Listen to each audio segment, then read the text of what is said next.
আমি এক শিক্ষকের সন্ধান পেলাম যে কিনা তার ছাত্রদের এভাবেই শিক্ষাদান করেন। আপনারা তার মুখ থেকে শুনে আসুন, কথাগুলো অনেক ভালো লাগবে।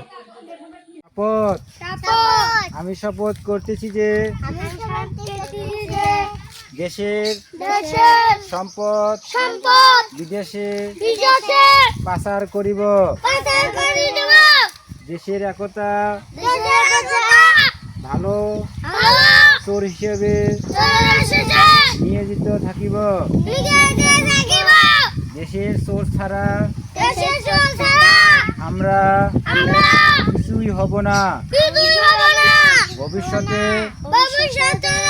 চোর বাটপার ছিনতাই করিব এবং দেশের সম্পদ বিদেশে পাচার করব।